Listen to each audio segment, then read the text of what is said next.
आज के कार्यक्रम के मुख्य अतिथि आंध्र प्रदेश के लोकप्रिय मुख्यमंत्री श्रीमान चंद्रबाबू नायडू जी, दूसरे विशिष्ट अतिथि हमारे डॉक्टर जितेंद्र सिंह जी,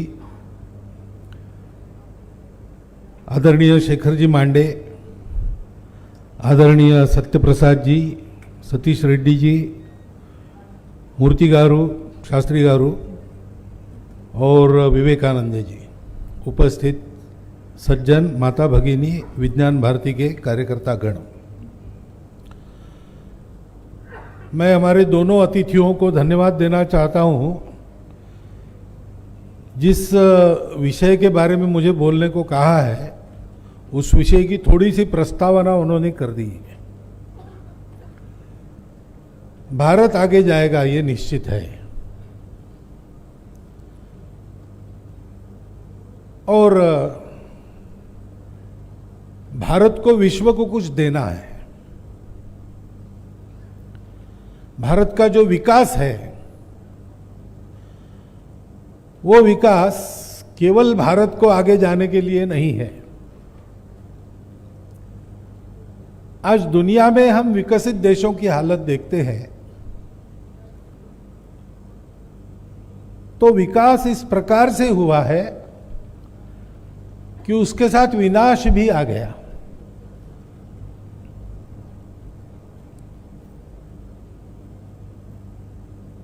सब देश ऐसा सोच रहे हैं कि भौतिक विकास तो हमने कर लिया, लेकिन कहीं पर हम चूक गए, क्योंकि सारा विकास होता है सुख के लिए। मनुष्य को सुख चाहिए, सृष्टि में सबको सुख चाहिए। विज्ञान भी क्यों जानना चाहते हम लोग? यहां से सूरज कितने दूर पर है ये मैंने नहीं जाना तो मेरा क्या फर्क पड़ने वाला है, लेकिन मनुष्य ऐसा विचार नहीं करता, उसको जानने की तृष्णा है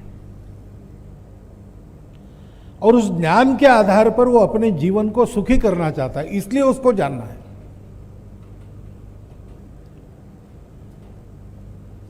तो सुख की कल्पना क्या है, इस पर विकास की दिशा निर्धारित होती है।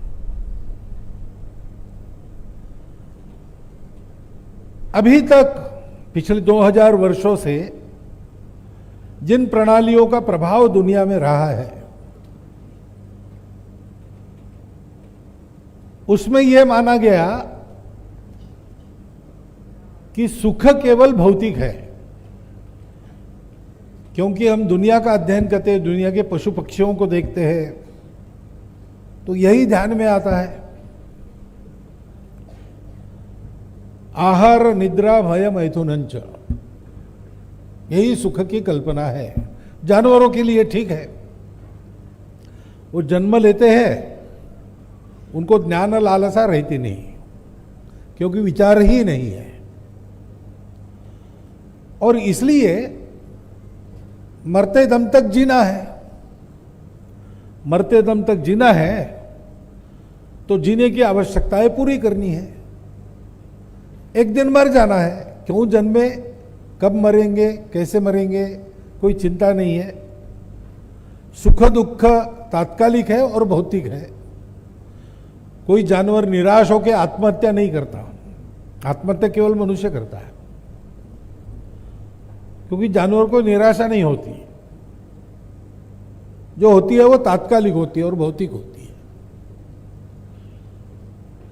मनुष्य का भी विकास इसी पैमाने पर नापा गया, क्योंकि वैसे देखा जाए तो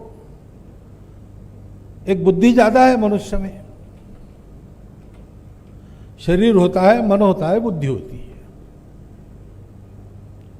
बुद्धि भी ब्रेन में चलने वाले रासायनिक क्रियाओं का प्रोडक्ट है, और मन दुनिया के अनुभव से हम जो गांठ बांध लेते हैं उसको मन कहते हैं। और इसलिए पशुओं को जैसा ही हम भी अपनी भौतिक आवश्यकताएं पूरी करें तो विकास पूरा हो गया। एक दूसरे दिशा का विचार है कि भौतिक जगत सहित अपना शरीर ये टेम्पररी है, वो मरते रहता है, बदलते रहता है। तो जो शाश्वत है केवल उसी पर चलो, दूसरा कुछ मत देखो। लेकिन ऐसे से मनुष्य रहता ही नहीं। मनुष्य को खाना है, मनुष्य को रहना है घर में, मनुष्य को सारा समाज चलना है, तो ये सारी बातें चाहिए। परंतु विकास की कल्पना भारत के बाहर के चिंतन में हमेशा इन दो सिरों के विचार के बीच में लटकती रही, घूमती रही।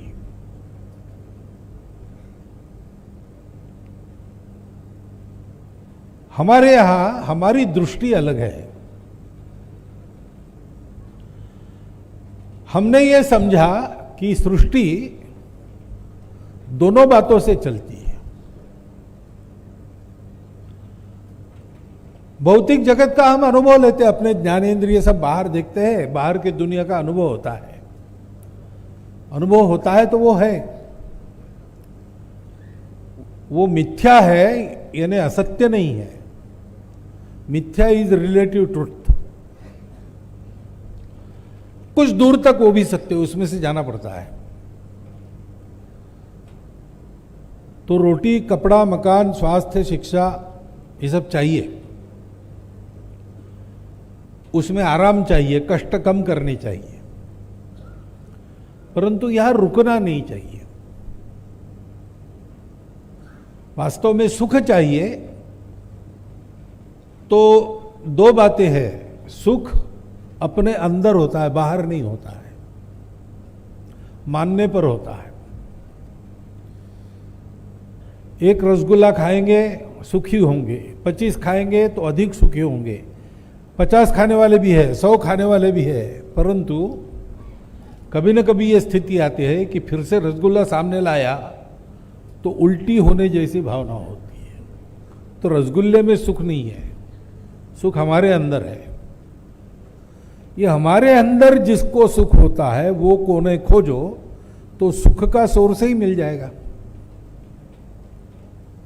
क्योंकि सुख बाहर नहीं, सुख अंदर है।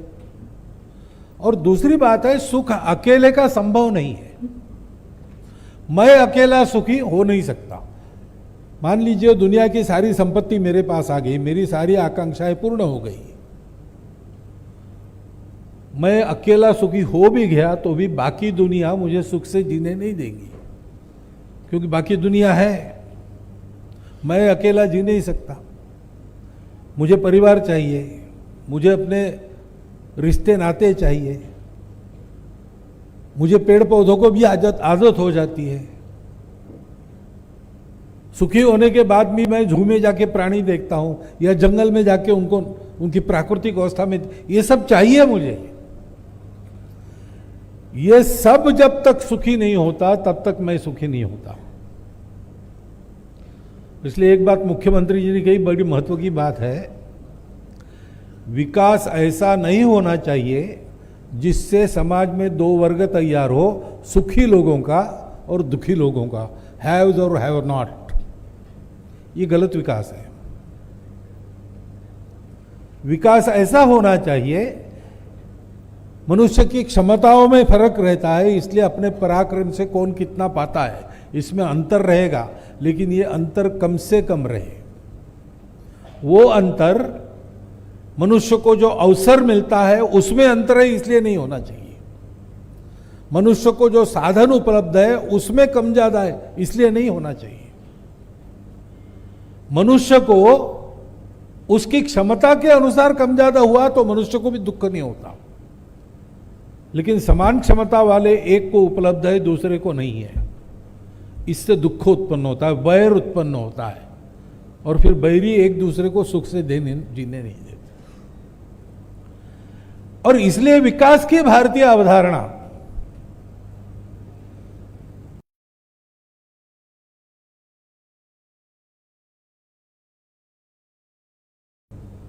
अब विचार जो किया वो अगर अधूरे दृष्टि पर किया तो अहंकार भी आ जाता है,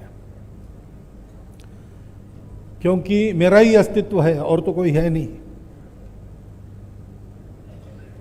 मुझे ही जीना है। Struggle for existence, survival of the fittest. तो स्ट्रगल तो है, हमारा सबसे झगड़ा है, क्योंकि स्पर्धा है, और इसलिए सबसे बलवान बन के मुझे आगे जाना पड़ेगा। मेरे उपयोगी होंगे उनको मैं रख लूंगा, मेरे लिए अनुपयोगी है उनको छोड़ दूंगा, उनका विचार नहीं करूंगा, और विरोधी है उनको समाप्त करूंगा, क्योंकि मुझे सुखी होना है। और सुख के बारे में ये शाश्वत है, मैं अकेला सुखी हो नहीं सकता, मुझे सुखी होना है तो सबको सुखी होना पड़ेगा। वो इस अधूरी दृष्टि में आता नहीं। उसकी सबसे लंबी छलांग क्या है? Maximum good of the maximum people. लेकिन ऐसा विचार करके ये विकास नहीं हो सकेगा, उसके साथ विनाश आएगा। दृष्टि चाहिए सर्वे पे सुखिनः सन्तु। और इसलिए विज्ञान का विचार ये केवल अर्थ काम का विचार नहीं हो सकता। जो अर्थशास्त्र की विदेशी व्याख्या है वो बताती है कि means are limited, ends are endless. तो इनको बैलेंस कैसे करना, इसका शास्त्र अर्थशास्त्र है। कम साधनों में मैं अधिक से अधिक कैसे पाऊं। विकास की भारतीय अवधारणा क्या है? अर्थशास्त्र की व्याख्या चाणक्य ने की है कि प्रजा का योगक्षेम जिससे चलता है वो शास्त्र अर्थशास्त्र है। प्रजा यानी जिसने जन्म लिया, जो हुआ। अब प्रजा हम है, सब मनुष्य है, जीव जंतु भी प्रजा है, पेड़ पौधे भी प्रजा है, सब कुछ हुआ है। पानी भी प्रजा है, मिट्टी भी प्रजा है। केवल चैतन्यधारी जीव नहीं, तो जितना जड़ वो भी बना है, और ये बना है तो उसका प्रयोजन है। ये ठीक चलेगा तो हम ठीक चलेंगे। तो ये सब एक साथ ठीक चले, ये कैसा हो? इसलिए विकास में भौतिक विकास का ज्ञान तो चाहिए, लेकिन इस ज्ञान के आधार पर जो विकास मैं करूंगा वो केवल मेरा ना हो, सबका हो मेरे साथ साथ। मेरा भी हो, मेरा विकास नहीं हुआ तो चलेगा ऐसा नहीं, लेकिन मेरे साथ सबका विकास हो। इसलिए मैं अपने विकास में कुछ मर्यादा रखता हूं, अपने विकास में कुछ संतुलन भी रखता हूं। उसको कहते हैं धर्म। हमारी विकास की दृष्टि धर्म दृष्टि है। धर्म यानी पूजा खान पान नहीं, वो छोटी बातें हैं। धर्म यानी जिससे धारणा होती है इहलोक में भी परलोक में भी सुख मिलता है। सबके स्वभाव को जानकर उनका कर्तव्य निर्धारित करते हुए सब सुखी हो, ऐसी जो व्यवस्था है उसका अनुशासन, उसका संतुलन, उसके लिए कर्तव्य का निर्धारण ही धर्म है। हमारी विकास की दृष्टि धर्म दृष्टि है। अब ये बात जब मैं कहता हूं तो बहुत लोग मानते हैं कि ये तो विरोधी बात हो गई ना, विज्ञान और धर्म का क्या संबंध है। पहला कारण इसका यह है कि वो धर्म को रिलीजन समझते। धर्म इज रिलीजन नहीं है। धर्म है सृष्टि चलने का शास्त्र है, सृष्टि चलने का नियम है। वो आप मानो न मानो वो है, वो कोई भी उससे अलग हो नहीं सकता, उसी के आधार पर चलता है। उसमें गड़बड़ होती है तब विनाश होता है। उसको पहचान के चलना। परंतु विज्ञान में धर्म का स्थान नहीं, क्योंकि यह माना गया है कि धर्म में विज्ञान का स्थान नहीं। अब ये जो फंडामेंटल है यही गलत है। विज्ञान और धर्म या अध्यात्म, इसमें कोई झगड़ा नहीं है। रास्ते अलग अलग है, लेकिन गंतव्य तो एक ही है, जानना। सत्य को जानने वाली बात है। भौतिकता की मर्यादा में विज्ञान को हमने जकड़ दिया, वरना विज्ञान भी वहीं जाता। आप देखिए, अभी जो प्रगत विज्ञान है वो कॉन्शियसनेस की बात कर रहा है कि नहीं? और वो कहता है, नोएटिक साइंस नाम का नया नाम आजकल हम सुन रहे हैं, जो हम पढ़ रहे थे साइंस कॉलेज में तब हमने नहीं सुना था। वो कॉन्शियसनेस स्टडी है। वो स्टडी कहता है कि consciousness is not local, it is universal. दुनिया भर में जो कॉन्शियसनेस है वो एक ही है। अब सर्वम खलविदम ब्रह्मम, और इसमें क्या फर्क है? ब्रह्म भी बोध ही है, प्रज्ञानम ब्रह्मम।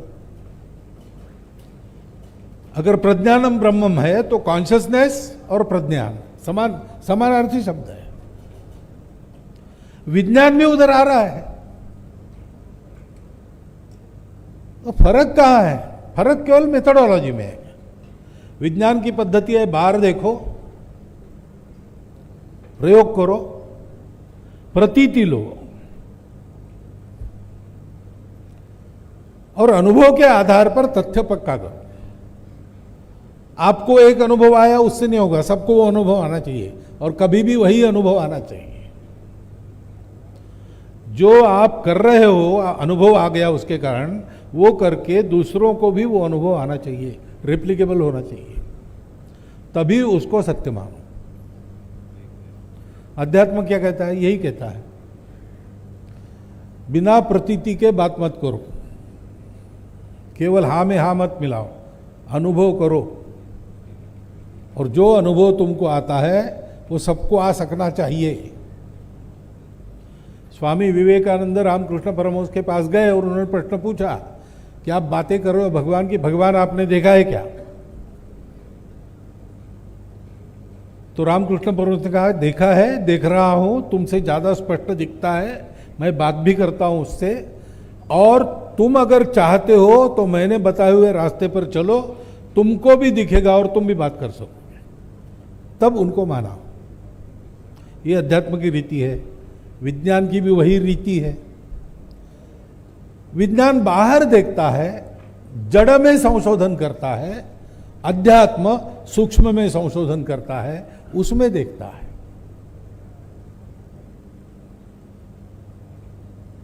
अध्यात्म कहता है वहां भी प्रयोग करो, प्रतीति लो।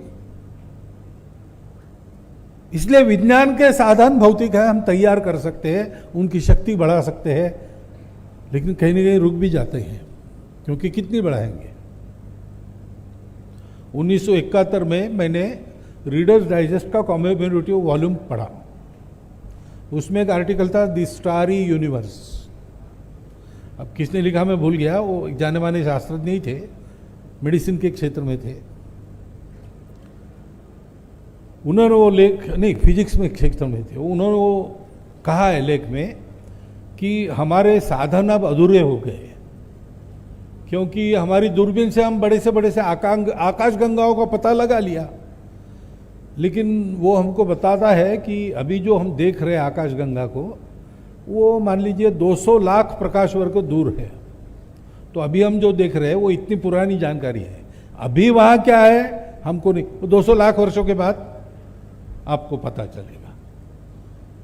तो ज्ञान वहां नहीं पहुंच सकता, अप टू डेट नॉलेज नहीं मिलता, उसके आधार पर तय नहीं कर सकते कोई, क्योंकि अभी दिख रहा है वो पुराना है, अभी क्या होगा पता नहीं। और छोटी सी छोटी बात, कणों में चले गए, कणों को भी विभाजित कर दिया।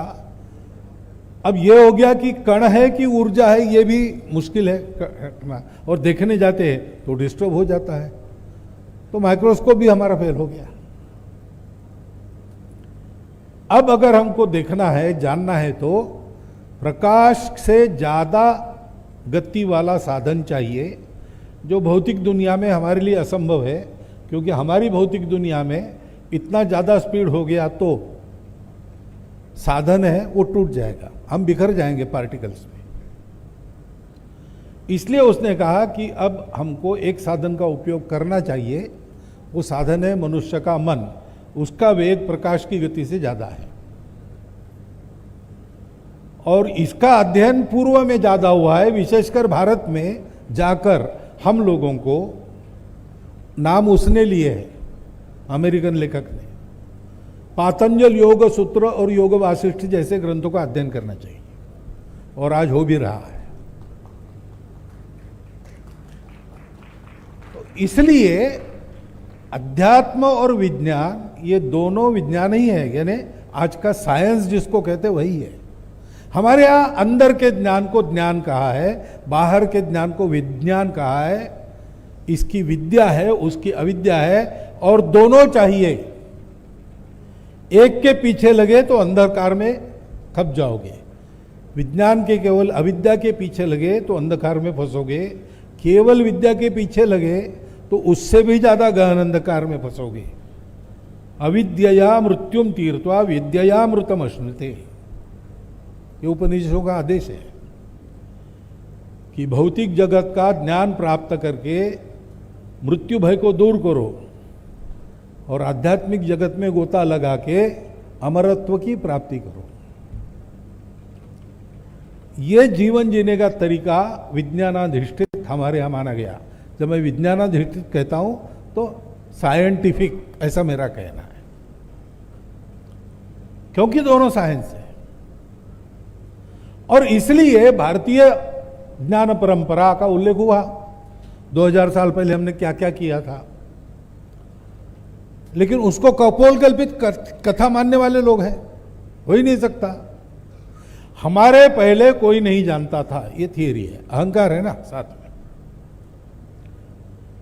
और नितांत अनसाइंटिफिक एटीट्यूड है, क्योंकि साइंस के सामने कोई क्लेम आएगा तो क्लेम सुन लिया जाएगा, क्लेम को परखा जाएगा, ठीक है तो स्वीकार किया जाएगा, नहीं तो रिजेक्ट किया जाएगा।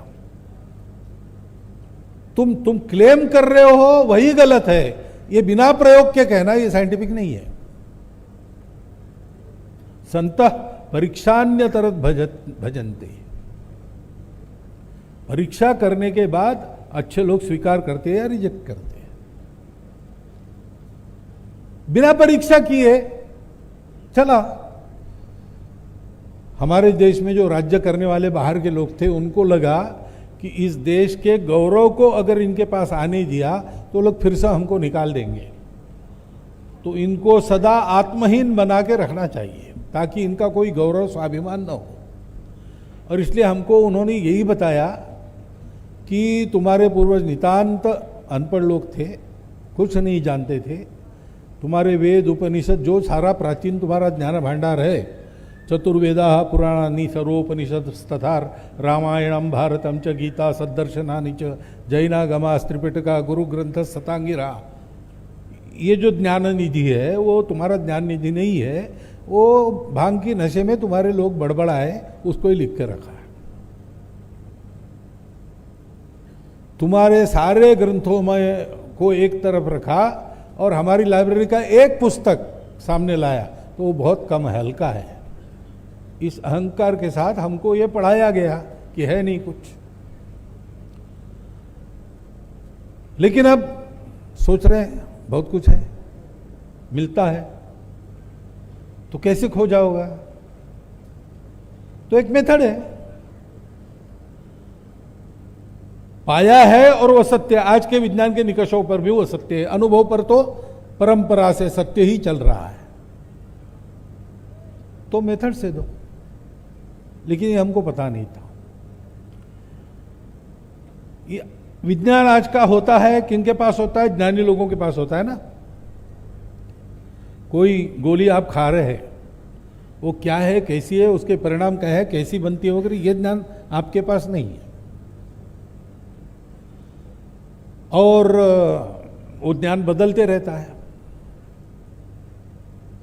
घी खाओ तो कोलेस्ट्रॉल बढ़ेगा, घी बंद कर रहे थे, अब आ गया कि गाय का घी खाने से ठीक होता है और देशी गाय का खाने से ठीक होता है। कहीं आ गया, यूट्यूब पर आ गया, हमने पढ़ लिया, तुरंत हमने घी शुरू कर दिया। कितने ही बातों में ऐसा ही चल रहा है। तो एक तरह से आंख मूंद के हम विज्ञान दृष्टि से परीक्षण करके नहीं, अंधश्रद्धा पर चल रहे हैं। जैसे पुराने परंपरा में अंधश्रद्धा रूढ़ियां है उन पर चलते, वैसे ही इधर भी चल रहे हैं। क्योंकि ये विज्ञान पहुंचा नहीं। अपने देश में उसका एक कारण भाषा भी है। पराई भाषा में विज्ञान है, सब तक पहुंचना मुश्किल है।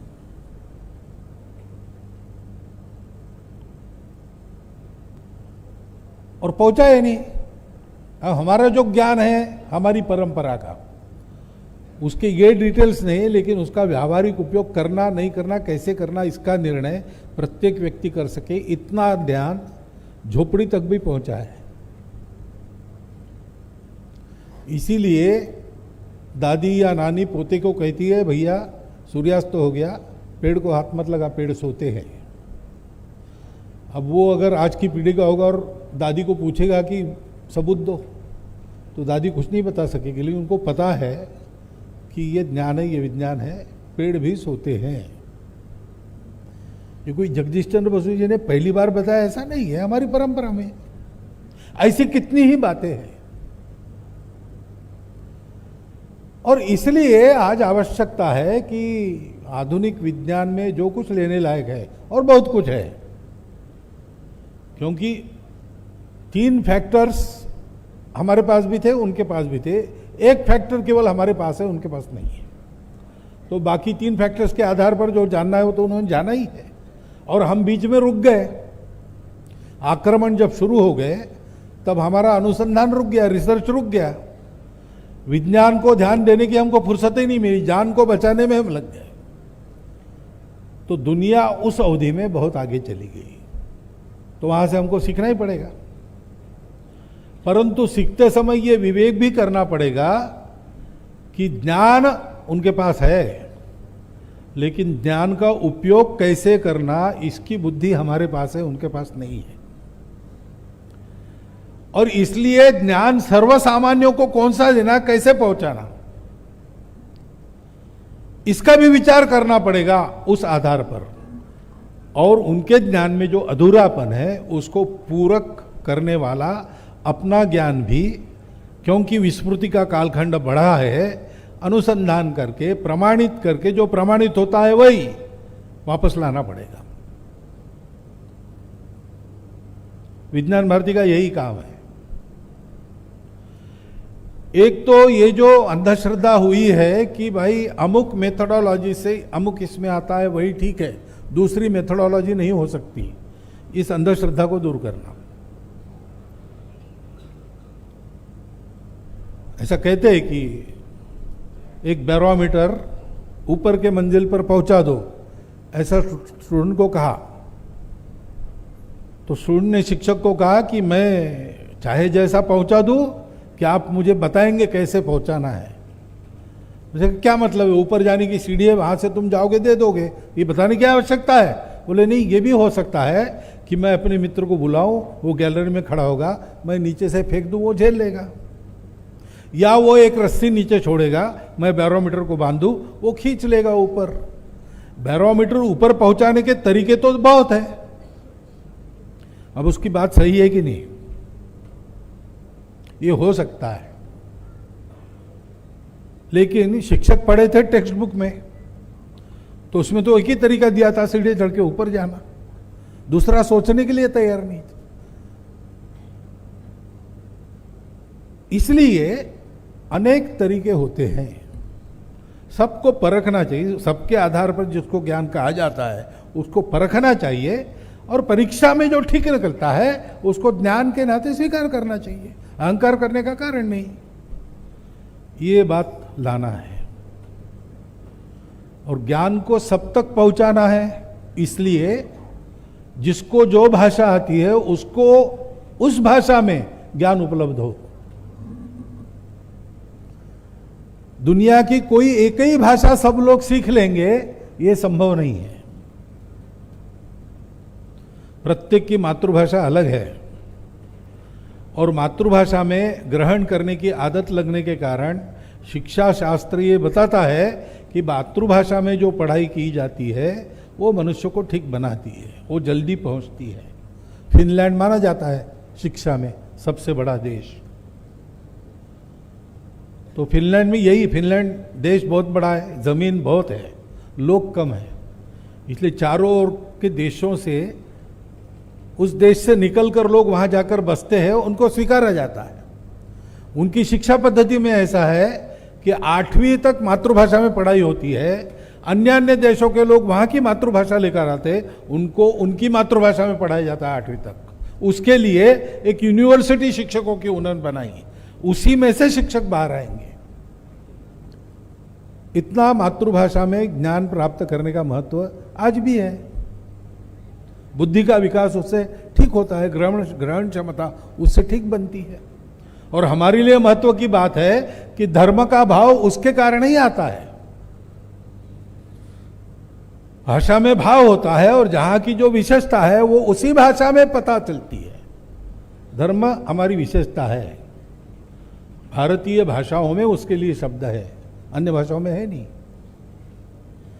और इसलिए भारत की भाषाओं में इस विज्ञान को लोगों तक पहुंचाने का प्रबंध करना और उसके आधार पर विकास की जो हम कल्पना करेंगे उसमें इस दृष्टि को ध्यान में रखना। आजकल उसमें चर्चा होती है, पर्यावरण के बारे में चिंता होती है, सस्टेनेबिलिटी की बात होती है, परंतु मूल तो यहां है कि हमने यही मान लिया कि सारा जगत अलग अलग है, इसलिए everyone for himself, they will take the hindmost. भूत लगा 10 लोगों के पीछे तो मिलकर सामना किया नहीं, वो भाग गए। भागते भागते कहा कि भाई अब अपना अपना संभाल लो, पीछे रहेगा उसको भूत खाएगा। अब 10 लोग आगे और पीछे भूत, ये चला तो कोई ना कोई तो पीछे रहेगा ही। एक एक को खाते चला गया, 10वें को खा गया तो 9वां पीछे हो गया, उसको खा गया 8वां, ऐसा करते करते सबको खा लिया। दुनिया ऐसे नहीं जीत, दुनिया में सब लोग मिलकर रहते हैं क्योंकि सब जुड़े हैं। Existence unified, unity of existence, उसके आधार पर ही धर्म है, वो सत्य है जीवन का। और इसलिए सब रिलेटेड है, तो सब रिलेटेड है ये जानकर सबके लिए विकास होना चाहिए। माता बच्चे सहित बैठी है और भूख लगी है, कुछ खाने को दीजिए ऐसा कहती है, तो पूछते हैं लोग कि आपके लिए तो रोटी वगैरह सब है, बच्चे के लिए दूध लाना क्या, दांत नहीं है उसके। ऐसे हम सब लोग साथ रहते हैं, हमारे लिए ये चाहिए लेकिन उसके लिए ये चाहिए, वो है कि नहीं। ऐसे परस्पर चिंता, व्यक्ति को समाज की चिंता, व्यक्ति और समाज को मिलकर सृष्टि की चिंता, ऐसी चिंता करते हुए भौतिक आधार पर ही पूरे विश्व का एक सुसंपन्न जीवन विज्ञान निर्माण करने वाली विज्ञान दृष्टि, और आध्यात्मिक आधार पर सबका विचार करके हमको आगे बढ़ना है। इसलिए साइंस बिल्कुल ठीक है, एथिक्स भी चाहिए, चाहे जैसे नहीं भाई। 4 छात्र गए आश्रम से पूरी विद्या करके, जंगल में से जा रहे थे, एक मरा हुआ कंकाल स्केलेटन दिखा, तो एक ने कहा कि मैंने एनाटॉमी पढ़ी गुरु के पास, मैं जानता हूं ये सिंह का कंकाल है। तो दूसरे ने कहा कि कंकाल देख के मैं कह सकता हूं कि वो भूख से मरा है। तीसरे ने कहा तुम ऐसे ही मरने के बाद पोस्टमार्टम करने से क्या फायदा, मैं तो इसको जिंदा कर सकता हूं, अभी दिखाता हूं। तो चौथे ने कहा ऐसा मत करो, वो मरने भूखा मरा है, जिंदा होगा तो खाएगा पहले अपने को। उसने नहीं, आप सबने विद्या दिखाई तो मैं, तो बोले फिर ठहरो, मैं अपनी विद्या दिखाता हूं। मैंने कुछ इतना नहीं सीखा, मैंने पेड़ पर चढ़ना सीखा है, और तुमने सीखा होगा तो तुम भी चढ़ जाओ। उनको नहीं आता था, ये पेड़ पर चढ़ गया, उसने शेर को जिंदा किया, शेर ने खा लिया। तो विवेक चाहिए। ज्ञान पिपासा है, ठीक है, और ज्ञान को लेना भी चाहिए, परंतु ज्ञान भी किसके लिए है, क्यों है भाई? जानना भी क्यों है? सुख संतोष के लिए ही जानना है ना। और सुख संतोष तुम्हारा अकेले का नहीं है, सबका होगा तब तुम्हारा होगा। इस प्रकार से एक दृष्टि रखकर आज के विज्ञान का विचार करते हुए भारतीयों में इस वैज्ञानिक दृष्टि को उत्पन्न करना, क्योंकि पुरानी अंधश्रद्धाओं में फंसे लोगों को उनसे बाहर निकालना पड़ेगा, लेकिन नई अंधश्रद्धाओं में फंसे लोगों को भी उससे बाहर निकालना पड़ेगा। तो भारतीयों को यह वैज्ञानिक दृष्टि देकर, क्योंकि भारतीयों के पास उनके रक्त में ये धर्म दृष्टि है, उनका किया हुआ विकास ये चलेगा। अब कितने ही ये मंदिर है, पुराने पुराने मंदिर अपने यहां है। अभी ऐसा हुआ है हाल के समय में, जो सुनामी आई, तूफान आए, कई जगह ये एक्सपीरियंस है कि सब कुछ रह गया, मंदिर कायम रहे। तो ये आर्किटेक्चर है ना, और ये आर्किटेक्चर कितना विचार करके किया होगा, तब ये मंदिर खड़े रहे। 10,000 वर्षों से हमारी खेती हो रही है हमारे तरीके से, जमीन खराब नहीं हुई, अन्न विषयुक्त नहीं हुआ, कैंसर ट्रेन नहीं चली, और उत्पादन बढ़ाने के चक्कर में ये बाकी सारी बातें हो गई, तो पंजाब से जयपुर कैंसर ट्रेन जाती है। हमारे डीएनए में ये विचार है, उसको जागरूक करना पड़ेगा, उसका बोध कराना पड़ेगा, वैज्ञानिक दृष्टि देनी पड़ेगी, तो भारत तो बड़ा होना तय है। इसलिए तय है कि वो समय की आवश्यकता है, क्योंकि बढ़े हुए भारत को केवल महाशक्ति नहीं बनना है, अपने बचाव के लिए शक्ति तो चाहिए, लेकिन हमको विश्व गुरु बनना है। विश्व को इन सारी समस्याओं से राहत दिलानी है। ये काम कर सकने वाला भारत खड़ा करने के लिए, जैसे भौतिक विकास एक के बाद एक अच्छा हो रहा है, आगे भी होगा, आर्थिक दृष्टि से हम शक्ति बनेंगे, सामरिक दृष्टि से शक्ति बनेंगे, ज्ञान के दृष्टि से भी हम शक्ति संपन्न होंगे, वैसे धर्म की दृष्टि लेकर स्वयं केवल शक्ति संपन्न नहीं होंगे, संपूर्ण दुनिया को नई शक्ति देंगे, नई दृष्टि देंगे, जिससे परस्पर सहयोग से सारा राष्ट्रकुल मानवता को लेकर सृष्टि के साथ मित्र होकर चलेगा और दुनिया एक नई सुखी सुंदर दुनिया बनेगी। इतने महत् कार्य की एक छोटी सी शुरुआत विज्ञान भारती है। ये जानकर आप सब लोग इस काम को आगे बढ़ाइए, इतनी प्रार्थना करता हूँ। और मैं कितना वैज्ञानिक हूँ मुझे पता नहीं, लेकिन वैज्ञानिकों सामने भाषण करने को कहा तो किया, उसको उसमें जो ठीक है वो स्वीकार कीजिए, ऐसी प्रार्थना करता हूँ। आपको धन्यवाद देता हूँ। मेरे 4 शब्द समाप्त।